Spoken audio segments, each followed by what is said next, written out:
안녕하십니까. 시진핑에 대한 중국을 품다 저자 이창호입니다. 오늘은 시진핑의 도덕적 리더십을 이야기하겠습니다.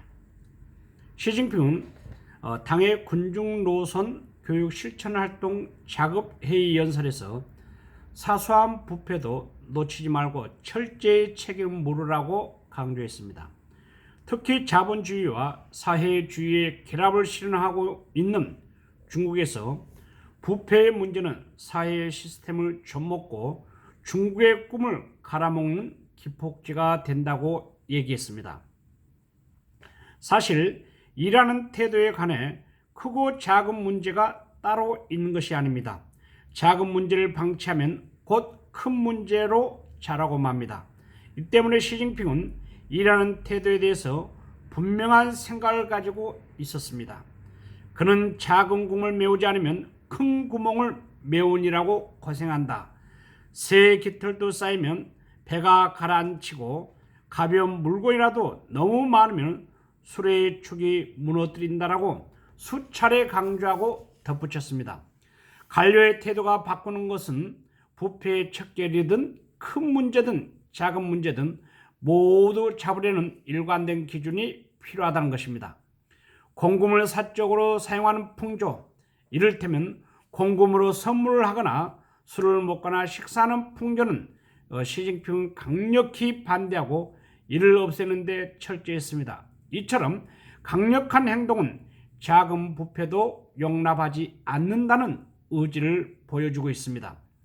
지난 8년 동안 시진핑이 관료 태도를 바꾸는 문제는 단계적으로 커다란 효과를 거두었습니다. 그렇다면 어떻게 해서 이처럼 사회적 반향을 불러일으킬 정도로 부정부패가 단기간에 개선될 수 있을까요? 사소한 일에도 놓치지 않고 철저한 책임을 묻고 단속을 강화하고 엄격하게 규율을 집행함으로써 관료들에게 제도를 전류가 흐르는 고압선으로 인식하게 만들었던 것입니다.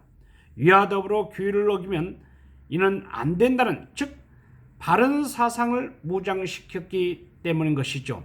관료는 혼자에서도 마땅히 규율을 지키고 사소한 일에도 신중해야 한다고 강조했습니다. 뒤에서도 먹고 선물을 받는 것은 대수롭지 않게 여기래서도 절대 안 된다고 강조하고 있습니다. 큰돈만 아니라 소액은 얼마든지 받아도 된다는 생각을 버려야 한다고 강조하고 있습니다. 부정부패를 통하는 길은 사소한 걸음에서부터 시작됩니다. 그러니 어떻게 사소한 부정과 소액의 검은 돈을 대수롭지 않게 여길 것인가 라는 설명을 하고 있습니다.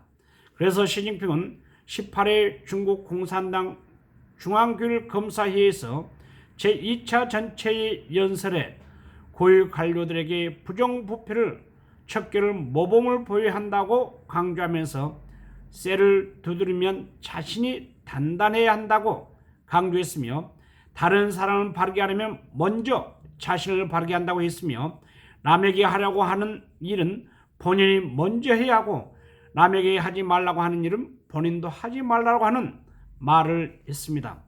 해결하기 어려운 문제가 발생하더라도 능력 있는 사람이 나서면 어렵지 않게 풀 수가 있는 것입니다. 그런데 고유 관료의 입으로만 말하고 실제적으로 모범을 보이지 않으면 다른 사람들의 흠집만 잡고 자신의 흠을 반성하지 않은 말단 관료들이 어떻게 태도를 바꾸겠는가 라고 강조하고 있습니다.